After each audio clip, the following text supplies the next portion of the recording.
अगर वीडियो का टाइटल पढ़ के आपको ऐसा लगा है कि मैं इस वीडियो में आपको टिप्स और ट्रिक्स देने वाली हूँ कि आप लड़कों को कैसे मार सकते हो, मार धाड़ सिखाने वाली हूँ, then I am really sorry to break your heart, क्योंकि मैं इस वीडियो में ऐसा कुछ नहीं करने वाली हूँ। ना मैं कोई आपको टिप्स और ट्रिक्स देने वाली हूँ कि क्या आप लड़कों को जाके कैसे मार सकते हो, और ना ही कुछ ऐसे एडवाइस देने का मेरा मन है, और ना ही मैं आपको कोई ऐसी एडवाइस देना चाहती हूँ कि आप लड़कों को जाके मारो, ऐसे करो, वो करो एट ऑल। बल्कि इस वीडियो में मैं आपको एक बहुत ही प्यारी और एक इंस्पायरिंग स्टोरी सुनाने वाली हूँ, सुधा मूर्ति जी की रियल लाइफ स्टोरी, और जिसका नाम है how to beat the boys. This is a short story from the book 3000 stitches by Sudha Murty. इस बुक में टोटल 11 स्टोरीज है जो कि रियल लाइफ स्टोरीज है ऑथर की खुद की, सुधा मूर्ति मैम की, एंड उन्होंने बहुत ही ब्यूटीफुली अपने लाइफ एक्सपीरियंसेस इस बुक में कैद करे हुए और अपने सारे लाइफ स्टोरीज इसमें रखे हुए हैं। और अभी तक मैंने 3 स्टोरीज, शॉर्ट स्टोरीज इस बुक की पढ़ ली है, जिसमें से मुझे सबसे प्यारी जो लगी, सबसे अच्छी जो लगी, वो यही थी, how to beat the boys. So without any further delay let's get into it. ये कहानी है सन 1968 की, जब सुधा मैम सिर्फ 17 ईयर्स ओल्ड की थी। उन्होंने डिसाइड करा कि वो अपना एक ड्रीम पूरा करेगी, अपने पैरों पे खड़ी होएगी और बहुत ही कॉन्फिडेंट लेडी बनेगी, और उन्होंने डिसाइड करा कि मैं सिर्फ और सिर्फ इंजीनियर बनूंगी। लेकिन 1968 के टाइम पे जहाँ लड़कियों का पढ़ने एक सबसे बड़ी बात होती थी, आगे बढ़ना ही एक सबसे बड़ी बात होती थी, उन्होंने डिसाइड करा कि वो इंजीनियर बनना चाहती है। बट थैंक गॉड उन्होंने कुछ ऐसा फेस नहीं करा कि जहाँ पे उन्हें पढ़ाई के लिए रोका गया या उन्हें ऐसा कुछ बोला गया कि नहीं, अब तो तुम्हारी 10th और 12th हो गई, अब जाके तुम शादी करो, तुम्हें तो आगे जाके रोटियां ही बनानी है। थैंक गॉड उन्होंने इस टाइप का कुछ नहीं सुना अपने घर वालों से और सोसाइटी वालों से। तो वो एक मिडिल क्लास फैमिली से थी, ब्राह्मण फैमिली से थी, फिर भी उन्होंने कुछ ऐसा नहीं सुना, क्योंकि उनकी जो मदर थी वो स्कूल टीचर थी, उनके फादर सर्जियन थे, और उनकी जो ग्रैंड मदर थी वो हिस्ट्री के प्रोफेसर थी। सो उनको हमेशा पढ़ाई में सपोर्ट मिला और उनको करेज करा गया कि अच्छे से अच्छा पढ़ाई करो। बट उन्होंने जो कोर्स चूज़ करा उस टाइम पे वो थी इंजीनियरिंग, और उस टाइम पे इंजीनियरिंग गर्ल्स के लिए एक सबसे बड़ा टैबू था, क्योंकि ये माना जाता था कि जो इंजीनियरिंग वाला काम है वो मैकेनिक वाला काम है, और ये तो सिर्फ और सिर्फ लड़कों का काम है, ऐसे करना वैसे करना, और पत्नी क्या क्या स्क्रू करवाते हैं, ये तुम अच्छा काम नहीं कर रही हो। इसलिए उनको काफ़ी लोगों ने रोका। इनफैक्ट उनकी मदर ने उन्हें एडवाइस करा कि तुम्हारी मैथ्स अच्छी है, why don't you go with maths honours करो और उसके बाद प्रोफेसर बन जाओ, और ये काम तो तुम ईजिली शादी के बाद भी अच्छे से कर सकती हो।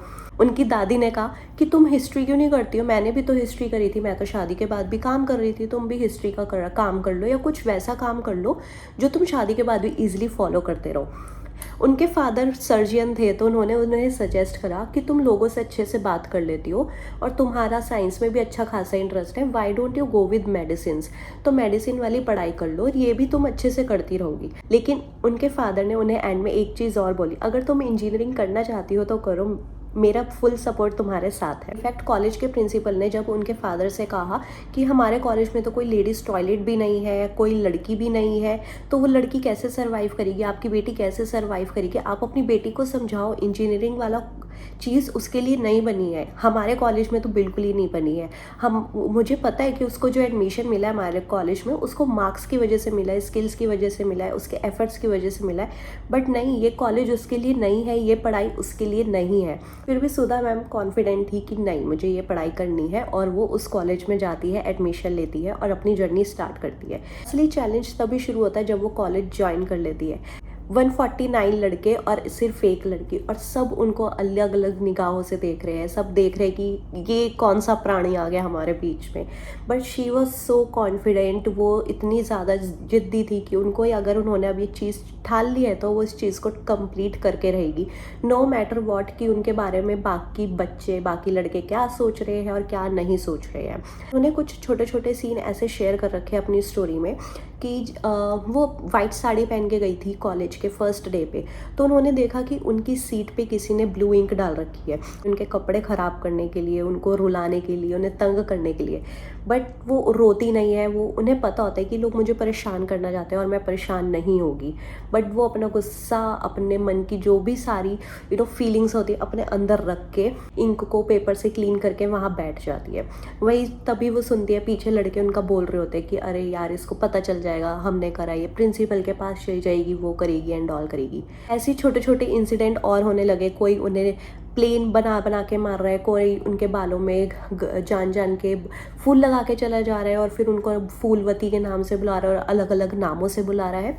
ऐसे कई सारे सीन होते हैं उनके साथ, ऐसे कई सारे इंसिडेंट होते हैं इस 4 साल में। बट वो बिल्कुल ही ज़िद्दी की तरह, इस कॉन्फिडेंट लड़की की तरह खड़ी रहती है और अपने काम से काम रखती है। इनफैक्ट उनके साथ इतनी सारी चीज़ें होती है, वो कभी भी अपने पेरेंट्स के पास नहीं गई ये चीज़ बताने, और ना ही प्रिंसिपल के पास गई कि मेरे को ऐसा हुआ, मेरे साथ ऐसा करा, ये लड़के ऐसे कर रहे हैं, वैसे बोल रहे हैं। उन्होंने कभी नहीं करा। इनफैक्ट जब भी रिज़ल्ट अनाउंस होने होते थे, उनको अपना रिज़ल्ट सबसे पहले मिल जाता था बाकी लड़कों के थ्रू।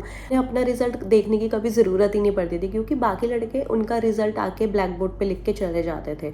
तो उनका रिज़ल्ट कभी प्राइवेट ही नहीं रहा, उन तक नहीं रहा। देन धीरे धीरे कुछ लड़कों ने उन्हें समझा, उनसे बात करनी शुरू करी और धीरे धीरे उनके फ्रेंड्स बने, जिनके कुछ नाम इन्होंने इस स्टोरी में भी मेंशन कर रखे हैं, जिनके साथ वो अभी भी फ्रेंड है और जो अलग अलग फील्ड में आगे काम कर रहे हैं उनके साथ। और ऐसी धीरे धीरे उनकी वो कॉलेज की जर्नी एंड पे आने लगती है और फ्रेंड्स बनने लगते हैं, और उनकी वो कॉलेज की जर्नी फिर फाइनली ख़त्म हो जाती है एक हैप्पी नोट पे। और वो वहाँ से अपने फ्रेंड्स लेके जाती है, अच्छी मेमोरीज लेके जाती है, अच्छे टीचर्स के बॉन्ड्स लेके जाती है जो वो लाइफ टाइम तक चेरिश करती है। और उन्होंने मेंशन भी करे हैं उन बॉन्ड्स को, उन फ्रेंडशिप को जो उनके है अभी भी। ऑल्दो मैंने आपको कंप्लीट स्टोरी बता दी है, बट जब भी आप इस बुक को पढ़ोगे और इस स्टोरी को पढ़ोगे, you will go through different emotions, जो कि ऑथर ने उन सीन्स को बहुत ही ब्यूटीफुली डिस्क्राइब कर रखा है। You will imagine each and everything जो जो इस बुक में उन्होंने लिखा हुआ है, वो बहुत ही प्यारे तरीके से लिखा हुआ है। So the moral of this story is, अगर आपने कोई चीज़ ठान ली है कि आपको ये करनी है,